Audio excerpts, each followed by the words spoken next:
نفس کیسے کمزور ہوتا ہے؟ تو یہ کسی ایکسپرٹ سے پوچھنا چاہیے، کسی ماہر سے پوچھنا چاہیے کہ اس کی کمزوری کیسے ہو۔ ہماری بدنی امراض کے لیے یا صحت کے لیے ہم جو بدن کے ماہرین ہیں، طبی ماہرین ہیں، ان سے پوچھتے ہیں۔ اب روحانی ماہرین سے پوچھیں کہ یہ نفس بڑا تگڑا ہے، اس کو کیسے صحیح کرنا ہے۔ علامہ اقبال علیہ رحمہ جس شخص کو اپنا مرشد مانتے ہیں اور کہتے ہیں میری اندر کی بیماریوں کا علاج جس شخص نے کیا ہے وہ مولا جلال الدین رومی ہے۔ تو جلال الدین رومی ایک معالج کا پتہ دیتے ہیں۔ بعض اوقات ہمیں کوئی مسئلہ ہوتا ہے تو ہم کسی اپنے ڈاکٹر دوست سے پوچھتے ہیں کہ یار آپ کی نظر میں کون سا اچھا ڈاکٹر ہے جو ہمارے اس مرض کے لیے ہو، کہ ڈاکٹر آگے جس ڈاکٹر کا پتہ بتائے گا پھر وہ باکمال ہی ہوگا نا۔ تو عام آدمی تو ہو سکتا ہے کسی عطائی کا پتہ بتا دے، وہ کہتا ہے مجھے فلاں جگہ سے دم کروایا، مجھے اس سے دم آ گیا، تو ہم دم کروانے بھاگ جائیں گے۔ یہ ایسے ہی ہوتا ہے نا کہ لوگ وقت ضائع کر دیتے ہیں ان چکروں کے اندر اور بیماری کے منہ میں۔ وقتی طور پہ تھوڑا سا نفسیاتی طور پہ وہ ٹھنڈے ہو جاتے ہیں، جب انہیں کوئی دم شب ہو جاتا ہے تو وہ کہتے ہیں نہ میں ٹھیک ہوں، لیکن بیماری اندر پھیلتی رہتی ہے، وہ ڈاکٹر کے پاس جاتے نہیں برابر، اور پھر بیماری اتنی پھیل جاتی ہے پھر علاج نہیں ہوتا۔ تو جب وہ تھوڑا سا ان کو ریلیف ملتا ہے ان کے نفسیات کی وجہ سے تو وہ شور کرنے لگ جاتے ہیں میں بڑا بہتر ہو گیا ہوں، اور عورتیں کہتی ہیں پہنا میں تو ٹھیک ہی ہوں۔ تو وہ نتیجہ کیا ہوتا ہے کہ بیماریاں پھیلتی ہیں اور باقی لوگ بھی اس طرح چل پڑتے ہیں۔ تو یہ ایک عجیب رنگ اور عجیب ڈھنگ ہوتا ہے۔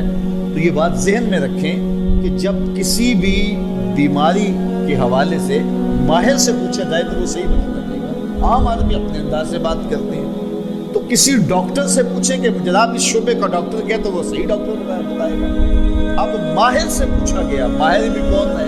جس کو اقبال نے بھی اپنا مرشد مانا، اور اقبال نے جس کو اپنا مرشد مانا وہ مرشد ہی ہوگا نا۔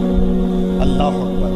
تو وہ اقبال فرماتے ہیں ایک مرشد کا پتہ دیتے ہیں علامہ رومی کا، اور رومی آگے ایک مرشد کا پتہ دیتے ہیں۔ ہفت شہر عشق را عطار گشت ماں ہنوز اندر خمے یک کوچا۔ شیخ فرید الدین عطار کے بارے میں حضرت رومی کہتے ہیں کہ یہ وہ شخص ہے کہ جو عشق کے ساتوں شہر گھوم چکا ہے، اور حضرت رومی کہتے ہیں کہ میں پہلے شہر کی پہلی گلی کے کونے پہ کھڑا ہوں۔ اب شیخ فرید الدین کس مرتبے کے شخص ہیں؟ تو ان سے پوچھئے کہ آپ ماہر ہیں، اقبال کا مرشد بھی آپ کی دہلیز پہ کھڑا ہے، تو آپ بتائیے یہ نفس کا علاج کیا ہو؟ تو شیخ فرید الدین فرماتے ہیں آؤ میں تمہیں بتاؤں اس نفس کا علاج کیسے کرنا ہے، کیونکہ یہ نفس کا علاج ان لوگوں کے پاس ہے۔ باج فقیراں کسے نہیں ماریا، باہو ظالم چور اندر دا ہو، یہ ان لوگوں کا ہی کام ہے کہ اس کا علاج کریں۔ تو شیخ فرید الدین فرماتے ہیں نفس نتواں کشت اللہ باسی چیز بات گوئم یادگیرش اے عزیز۔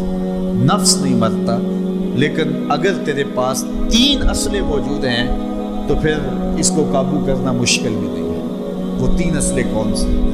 سن لیجئے اور اس نیت سے سنیے کہ ہم اس ماہ صیام میں اس پر عمل کریں گے اور اپنے نفس پہ قابو پانے کی کوشش کریں گے، کیونکہ یہ تقریر محض تقریر نہیں ہونی چاہیے کہ میں آ کے ہر سال کوئی بات سنا جوں اور آپ ہر سال سن لیں، تو اس سے کیا فائدہ ہوگا اگر ہم عمل نہیں کریں گے۔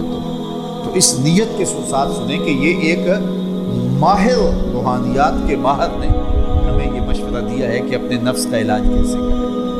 تو کہتے ہیں نفس نہیں مرتا مگر 3 اسلحے ہوتے ہیں تبھی بھی۔ پہلا اسلحہ خنجر خاموشی، خاموشی کا خنجر۔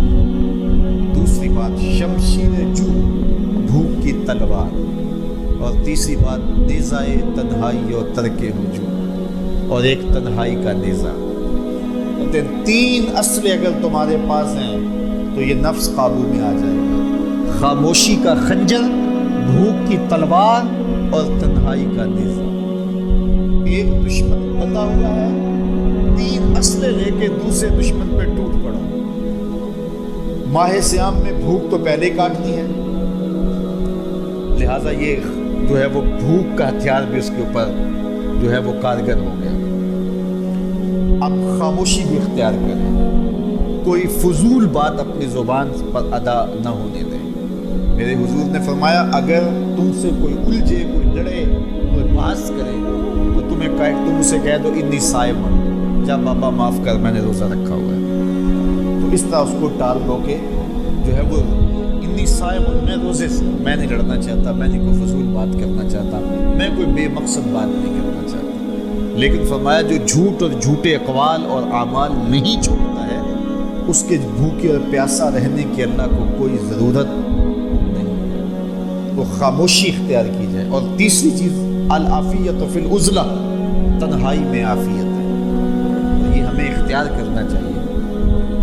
حضرت شاہ نقشبند بخاری علیہ رحمہ فرماتے ہیں فقیر کے لیے بہترین جگہ مسجد ہے یا پھر اپنے کامل شیخ کی صحبت ہے، اور تیسری چیز تنہائی ہے، اور چوتھی جگہ سوائے ہلاکت کی اور کچھ نہیں ہے۔ اس لیے ہمیں کہا گیا بازار میں دیر سے جاؤ، جلدی واپس آ جاؤ، مسجد میں جلدی جاؤ، دیر سے واپس آؤ۔